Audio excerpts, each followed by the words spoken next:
I'm yours, Lookum23. You're joining me for Edge of Extinction, Episode 9.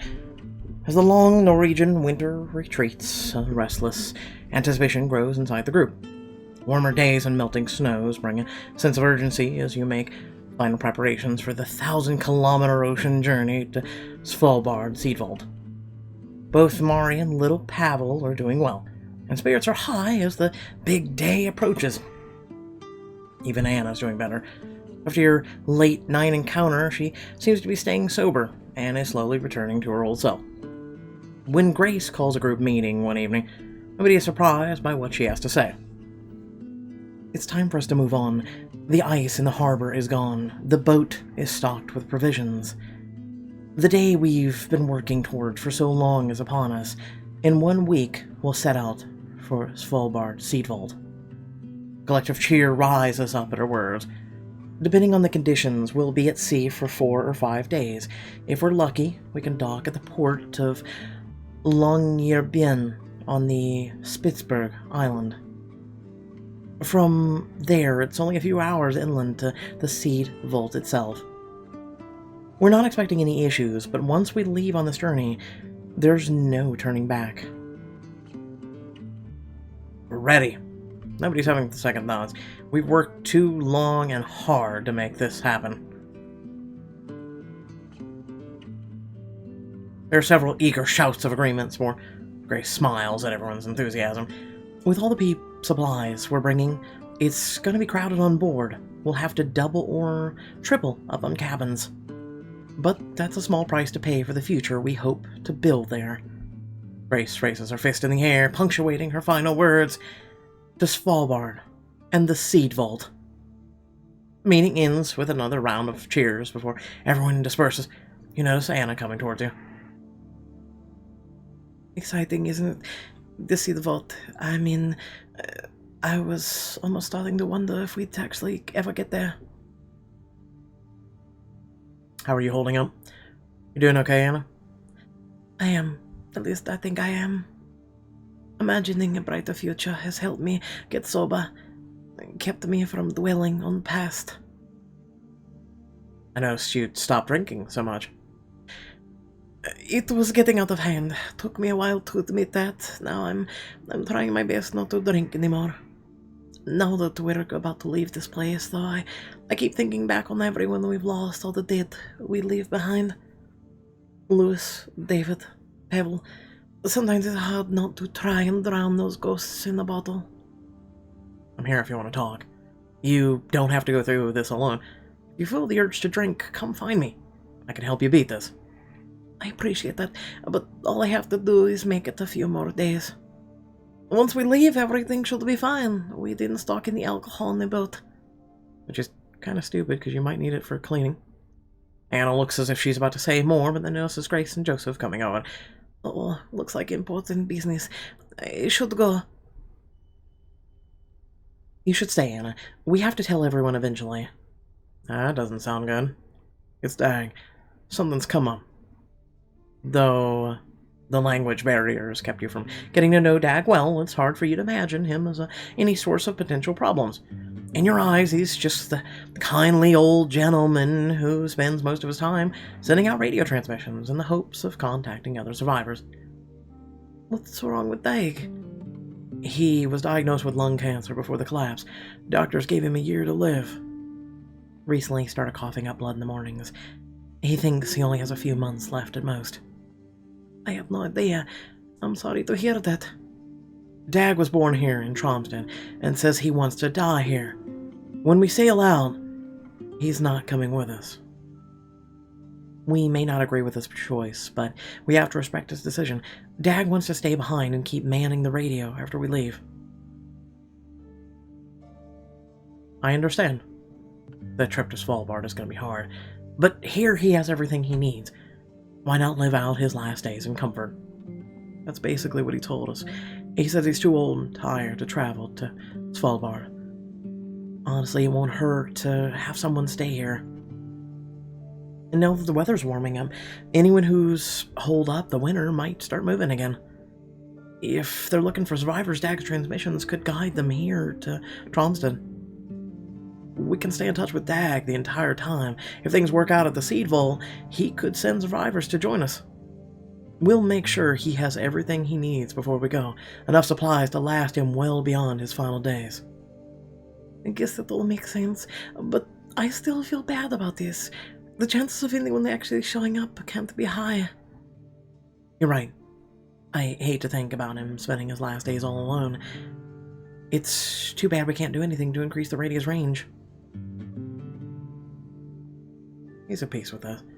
It may not be how we would choose to spend our last few months, but it sounds like Dag knows what he wants.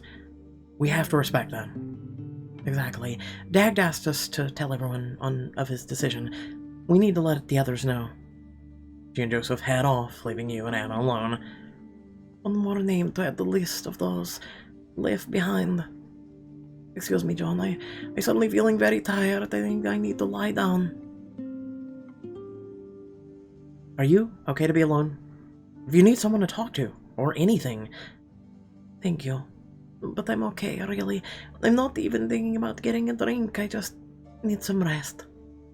Anna gives you a parting nod and then heads off, leaving you in shadow alone in the middle of the cathedral. You reach down and scratch the husky behind her ear. She responds with a wide yawn. You're right, girl. Time for bed. Despite Dag's half-hearted objections, the group insists on throwing a farewell party for him on the last night before you leave. The weather is surprisingly warm, and everyone spills out into the courtyard to enjoy the night. Dag is in good spirit as he makes the rounds, saying his final goodbyes to everyone. When he comes to see you, he has a drink in one hand and a cigarette dangling from his lips. He smiles, says something in Norwegian, and then raises his glass. He's already got lung cancer, so no point in saying you should quit smoking. I'm gonna miss you too. I know we really didn't know each other, but I'm sorry you're staying behind. At least, I think that's what you're saying. Dag laughs and gives you a hearty slap on the back.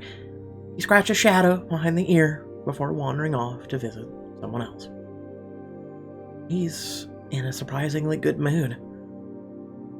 I guess it's not surprising, it's a beautiful night out. Grace takes a sip of her drink and tilts her head back in wonder. Look at that, the northern lights.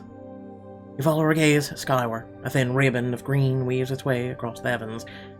The ribbon quickly grows into a flickering curtain of blue, purple, and green. All around you, conversation stops as people turn their attention to the magical show up above. There's something also almost hypnotic about the shimmering colors dancing overhead. This is a good omen. They say the northern lights herald good fortune. I think this bodes well for our trip to the Seed Vault. I think you're right. I've got a good feeling about the trip. After everything we've been through, the good, the bad, it's gonna be hard to leave this place behind. We need a fresh start. There's too many bad memories here. It's time to move on. Maybe so, but the Winter Cathedral was our home, a place of refuge when the entire world fell apart. But you're right. Our future isn't here. It's out there, waiting for us at the Seed Vault. With the northern lights faded away to invisibility, the laughter and conversation of the party have started up again. I think I better go remind everyone not to stay up too late. We want to get an early start. Good night, John. I'll see you in the morning.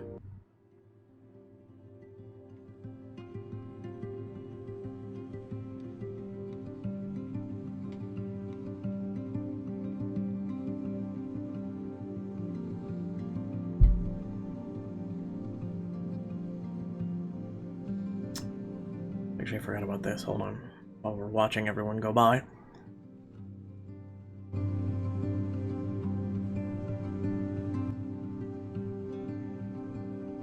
It's a little too low.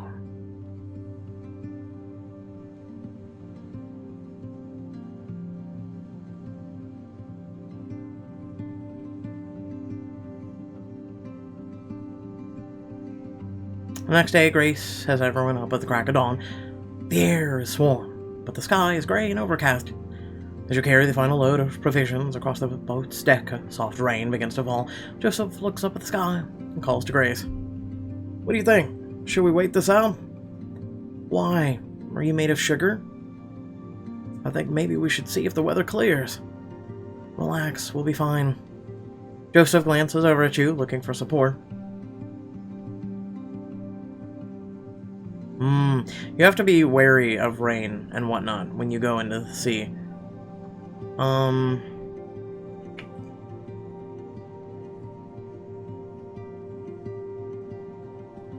Does she know what she's doing? Maybe Joseph is right. I'm actually going to go with it. Grace, it wouldn't hurt to wait a few hours, would it? Never started, never done.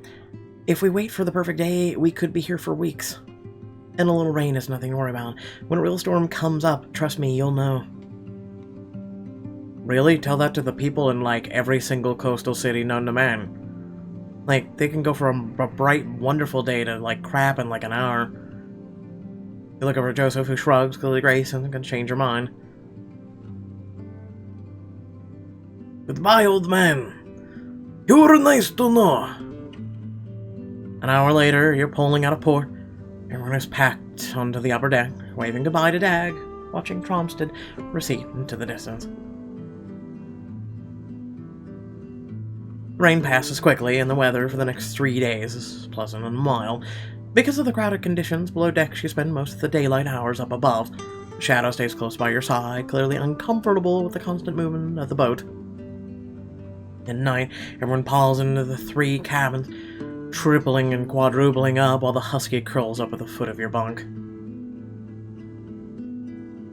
Surprisingly, you sleep well. The gentle rocking of the waves lulls you to sleep each night. On the 4th day, however, the weather takes a turn for the worst. Standing on the upper deck, you feel a cold wind whip through you. On the horizon, you see dark, roiling clouds. I don't like the looks of that storm. It's big, nasty, and heading right for us. Do we need to prepare? Is there anything we can do to get ready? First thing we need to do is get everyone below decks before that thing swallows us up. She calls out some orders in Spanish, and to Marco, who nods. Together they hustle everyone into the belly of the vessel. We've got a storm coming. It's gonna be bad. Real bad. Looking around, you can see the concern on everyone's faces. They all know Grace isn't prone to exaggeration. Most of the provisions were packed securely, but anything loose has to be tied down or stowed. Marco has some experience on boats. He's going to stay up top and help me. The rest of you need to stay down here when the storm hits. Understood. Good luck up there, Grace. As Grace and Marco head up, you and the others start securing any loose cargo and items. Once you're finished, you all huddle together in the belly of the vessel, waiting for the inevitable. The onboard radio crackles to life with Grace's voice. Everyone finds something to hold on to. Here it comes. You can hear the howling winds and the heavy, driving rain pelt the deck above. Shadow cowers at your feet, whimpering in fear. Thunder booms overhead. The bow tilts up nearly 45-degree angle as it crests upon oncoming waves. Your stomach climbs in your throat as the wave breaks and you crash back down with a heavy thud, then go sprawling along with the others. Mari's baby starts to cry in fear and protest. Long wailing howls that cut you to the core. Sophia turns green and snaps her head to the side and vomits. Unfortunately, she isn't the only one to get sick. Typically how it happens. The storm continues to pummel you for another 30 minutes. By the time it finally starts to abate, all of you are battered and exhausted. Grace's voice comes out over the radio. I think that's the worst of it. I'm going full speed ahead for a bit, just to get clear of the choppy waters. As the boat plows forward, engines humming, you and the others clamber uncertainly to your feet. I'm starting to see why Dag wanted to stay behind. Let's get cleaned up. We're all better once we aren't sitting in piles of our own vomit. A bit graphic, but you have a point. At the time Grace and Marco finally come below decks, you and the others have most of the mess cleaned up. Looks like you had a rough ride down here. Sorry about that. I bet it was worse for you. As bad as it was down here, I can't even imagine what you and Marco went through. Thank you, Grace. You're welcome. It was rough, but it's over now, and the boat made it through unscathed. As bad as the storm was, we should still reach Svalbard in a couple more days, if the weather cooperates. You and Marco must be exhausted. I can man the helm for a bit if you need rest. Thank you. I am feeling a bit drained. As Marco and Grace go lie down, you and Joseph go above decks. The rest of you finish cleaning up the aftermath of the storm. When you and Shadow finally crawl into your bunk later that night in the room you share with Anna and Joseph, you're ready for a long, deep sleep. You wake with a start from a nightmare where you're drowning beneath a cold, black sea. You lie on your back surrounded by the darkness of your tiny cabin. After a few minutes, you realize you don't hear either of your roommates. You flick on the light to confirm your suspicions. Shadow is sleeping soundly, but Anna and Joseph's bunks are empty. Careful not to wake the exhausted husky, you get up and wander the lower deck in search of your missing companions. Anna, please, just stay calm and listen to me. Joseph's voice is coming from the gallery. Though he's speaking softly, you can hear the fear and tension in his voice. Please, Anna, put the knife down. Alarmed, you race over to the gallery to discover a chilling scene. Anna and Joseph are standing on either side of the small table in the center of the galley. Joseph has his hands up in front of him. Anna holds a large butcher knife in one hand, waving it menacingly in Joseph's direction. The other hand clasps an open bottle of vodka. Anna, stop it. Put the knife down. Anna snaps her head to your direction. Her eyes are wild and unfocused. He's a liar, tricking us, leading us into a trap. I think she found a bottle on the boat. It must have been contaminated. She's not thinking clearly. Liar! Liar! Anna lunges across the table towards Joseph, slashing at him with the knife. Joseph scrambles back, nearly avoiding the blade. Try to talk her down. Anna. Look at me, listen to me. Anna, you're sick right now. Do you understand? You're not thinking clearly. She turns away from Joseph and focuses her attention on you. She tilts her head to one side, then raises the knife and points it in your direction. Where's Pebble? You took him, didn't you? You took him! Bring him back! Bring him back! Hey, calm, Anna. You're not thinking clearly, Anna. You need to take a deep breath, relax, try to remember what happened. I know what happened. You're trying to trick me, confuse me. Stop it! She takes a step towards you, the knife held out in front of her. You don't want to hurt me. I know you, Anna. You're a good person, a gentle person. This isn't you. Try to remember, Anna. Remember where we are. Remember everything we've been through. I'm your friend, Anna. We're all your friends here. We just want what's best for you, so please, just drop the knife. Your plea makes her hesitate. She bites her lip and furrows her brow in concentration as she considers your words. Then something in her snaps. Her face twists in a mask of rage, and she throws herself at you, growling like an animal. Your hand snaps out and grabs Anna by the wrist, keeping the deadly knife at bay as you wrestle her to the ground. She lets out a shriek, writhing and thrashing as you struggle to hold her still. Fueled by madness and rage, she breaks free and rolls away, then leaps on top of you. She raises the knife, but before she can bring it to bear, Joseph throws himself on her from behind. Three of you roll around in a tangled mass of limbs and bodies. Somehow Anna extricates herself first and gets back to her feet. The knife is still in her hand. She raises it over you and Joseph's prone forms. Plead with Anna. Anna, no, don't do this. Somehow your words seem to pierce the veil of madness enveloping her, and Anna gasps in horror. John, Joseph, what did I... No, I'm sorry. She takes a step back, her face a mix of confusion, fear, regret. She whips her head from side to side as is surrounded by demons only she can see. No, get back. No, you can't take me. I won't let you.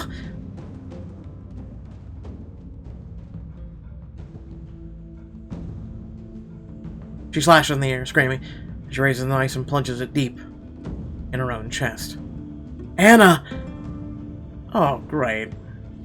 Rushed her side as she collapses to the floor, the blade still embedded in her torso. Don't pull it out. She'll bleed to death. Looking into Anna's wide, staring eyes, you know it doesn't matter. The blade has pierced her heart. She's already gone. You reach out and gently close the lids of her eyes. As you do so, the reality of her death washes over you. You feel regret. You couldn't help her. I'm sorry, Anna. I should have seen this coming. I should have stopped this. Joseph comes over and puts a hand on your shoulder, but you barely even feel it. Everything suddenly seems surreal and distant, as if you're left your body and are watching the scene from afar. You hear footsteps in the hall as the others, finally woken by the commotion, rush onto the scene. My God! Everything from the moment becomes a blur. Everyone escorts you to your bunk, but you can't remember who. For a while, you just lie there in shock, staring up at the ceiling. Eventually you slip into a blissful escape of an exhausted, dreamless sleep. The next day, everyone is in shock over what happened. Still struggling to cope, you and Shadow head up to the upper deck to get some air. You see Joseph up there leaning against the railing. Looking out over the water, he motions you over. I've been thinking about Anna, trying to piece together what exactly happened. We didn't bring any alcohol on the boat. Anna must have found a bottle somewhere and had been stashed away by the original owners. She was affected so fast. Don't the toxins normally take longer to have an effect? They could work like allergies. We were all exposed in the early days after the collapse, and now we're more vulnerable. Or she could have been sneak drinking from the bottle for several days, letting the toxins build up. It felt like she might have understood what happened at the end, like she blamed herself for being weak, for failing. Maybe that's why she... Joseph tails off, and unable to finish the sentence. I'm still having a hard time believing Anna's gone, but I know she was suffering. At least she's at peace now. She's in a better place. You'd want us to keep going. Anna had too many demons. Too many things haunting her. She couldn't see this through to the end, but I feel like she'd want the rest of us to press on. I think you're right. We owe it to her to keep going, and not just her. Joseph leans back and lets out a long, weary sigh. I'm getting tired of losing people I care about. We're hoping to save humanity, but it seems like we can't even save ourselves. This isn't about Anna, is it? No, I suppose it isn't. I can't help thinking about what happens when we finally get to the seed vault. I feel like Grace has been giving people unrealistic expectations. I get it, she's worried about group morale. She wanted us to have a goal, something to strive for, something to inspire us, and it worked. We've come so far together. Everyone has done their part and played their role, but now that we're almost at the end, it all falls on me. What if I can't find a cure? If I fail, then all the sacrifices we made, everyone we lost, it's all for nothing. Failure isn't the end. We all know the seed vault is a long shot. We're hoping you find a cure, but if you don't, then we'll figure something else out. The important thing is we don't give up. We have to keep fighting. I agree. In theory, but in practice, it's not so easy. We've put so much hope in the seed vault. This could crush the group's spirit if it doesn't work out. Joseph turns away and gazes out across the water. Either way, I guess we'll find out soon. Grace thinks we might make landfall by tomorrow. As Joseph continues to stare out over the horizon, your stomach rumbles, and you realize you haven't eaten anything in a while. You excuse yourself and head down to the galley to get something to eat. Shadow follows close at your heels and then curls up under the table as you sit down. You eat in silence, slowly chewing your food as you think about everything that's happened and what's to come. When you finish your meal, you get up and carry your dirty dishes over to the sink. Shadow comes out from underneath the table, tail wagging in hopes she'll get some leftover scraps. You let her lick the plate clean before washing it and putting it away. The boat suddenly bucks as it hits a hard wave, causing the husky to crouch down and whimper in protest. Don't worry, girl. Another day or two and we'll be back on solid ground. Reassured by your tone, she stands up and wags her tail and follows you out as you make your way back up to the upper deck.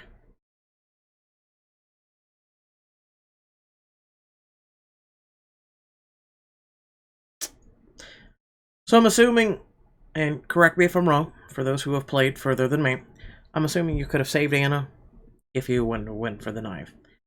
I'm a person who worries about that. Because one, I figured, yeah, she had the illness, and two,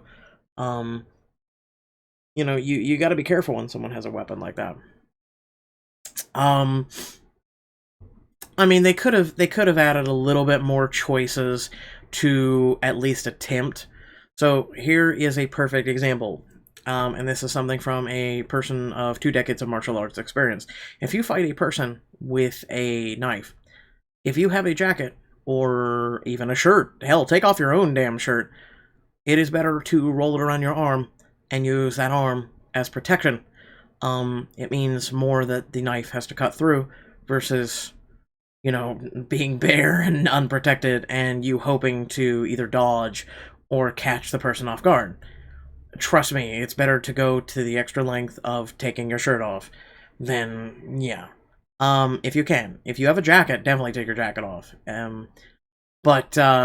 Yeah, just saying. It really sucks if we could have saved her just by going after the knife. It really sucks, but I played it like this. I was trying to protect myself as well as Joseph and talk her down or at least cause some sense. And it sucked that we reached her, but then at the last moment she saw her demons and then she stabbed herself. So let me know in the comment section. Without further ado, thank you all for watching. You know what to do, and I'll catch you all in the next video. Peace.